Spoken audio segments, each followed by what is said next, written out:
तो दोस्तों good morning. ये देखो क्वेश्चन ले लिया 2 फोर्स मेंबर का।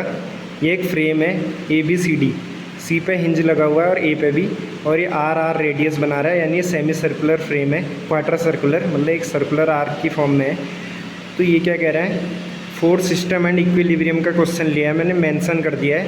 ये मारुति सर की DPP से लिया है मैंने, 21 क्वेश्चन है ये फोर्स सिस्टम एंड इक्विलिब्रियम का।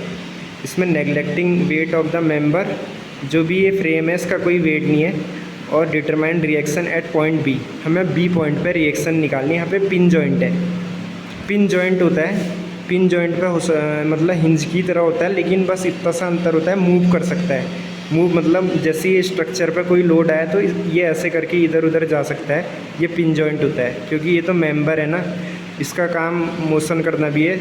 जैसे सीज़र होती है उसका तो फिक्स होता है, लेकिन कई चीज़ आपने देखी होगी ऊपर नीचे, उसको ऐसे ऐसे करते हैं, ऐसे क्रॉस में, ऐसे ऊपर नीचे, तो अप एंड डाउन मोशन भी कर सकती है, इसीलिए बी पॉइंट ये मूव कर सकता है। अब क्या है, ये हमें पूछ रहा है कि रिएक्शन बताओ पॉइंट बी पे, और इक्विलिब्रियम में है सिस्टम।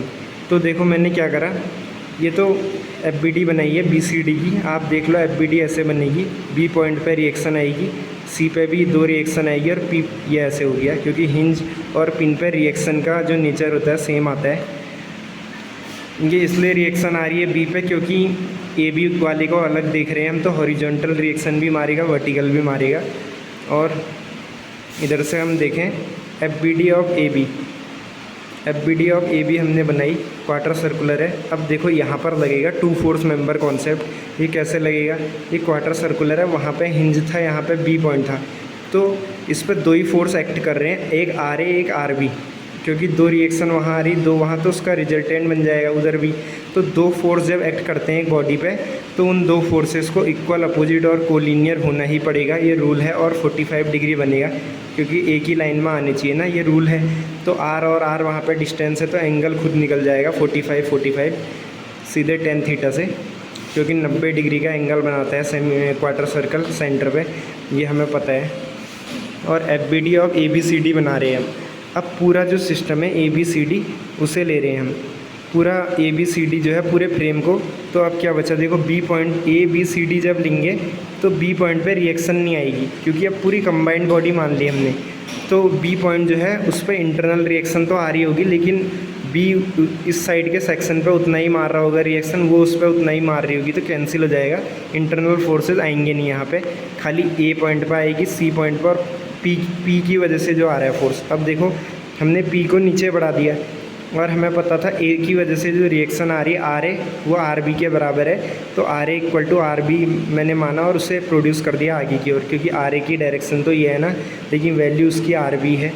तो RB को जब आप ऐसे निकालोगे तो यहाँ से आपको दिखेगा कि P और RB जो है उसका रिजल्टेंट इधर आना चाहिए था, लेकिन इक्विलिब्रियम में कब होगा, जब RC ऐसे जाए ऊपर की ओर। तो वो मैंने वहाँ पे बना के दिखाया था, देखो RC उल्टा इसीलिए जा रहा है ऐसे करके, ताकि वो बैलेंस कर पाए। 3 फोर्स मेंबर में मैंने बताया था कि 3 फोर्सेस में से एक फोर्स ऐसा होगा जो बाकी 2 का रिजल्टेंट निकलेगा। और इस डायग्राम को आप देखो, P ये है, RB ये है, इनका रिजल्टेंट आना इधर चाहिए था, लेकिन इक्विलिब्रियम तब होगा जब उस रिजल्टेंट के बराबर RC हो जाए, तो वही चीज़ है। और इस क्वेश्चन में गिवन है BC equal to CD given है, तो ये एंगल तो 45 है, वो पहले ही देख लिया था हमने यहाँ से 45। अब RC का हम कैसे निकालेंगे, tan थीटा लगाओ यहाँ पे, tan theta equal to DO' upon CD, और हमें पता है ये 45 है, तो जो DO' है वो BD के बराबर हो जाएगा। तो जो CD है और BC तो सेम है, तो tan थीटा आ जाएगा 2 DO' अपॉन CD, है ना, तो tan थीटा 2 आ जाएगा। तो ये थीटा इतना निकल के आएगा। लेकिन अब हम सॉल्व करेंगे सीधे, सिंपल कैसे, देखो यहाँ पे कैसे करा हमने, RB का एंगल हॉरिजॉन्टल से 45 है, RC का एंगल जो है थीटा है, और हमें दिख रहा है सीधे सीधे कि जो RB cos 45 होगा वो RC cos थीटा के इक्वल होना चाहिए, हॉरिजॉन्टल से मेज़र कर रहे हैं। और RB sin 45 प्लस जो P है वो RC sin थीटा के इक्वल होना चाहिए, RC sin थीटा। तो हमने कुछ नहीं करा। अब देखो हमने क्या करा, पहली इक्वेशन से वैल्यू निकाली RC की, और वो दूसरे में डाल दी। आर सी आ जाएगा R B cos 45 divided by cos, यहाँ ले जाके वैल्यू रखोगे तो R B cos 45 tan theta बन जाएगा।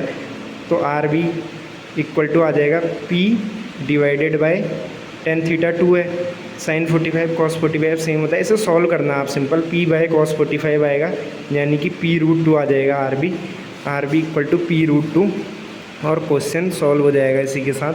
तो बहुत बेहतरीन क्वेश्चन है, दो कॉन्सेप्ट को एक साथ ले रहे हैं, 2/4 मेंबर प्लस 3/4 मेंबर।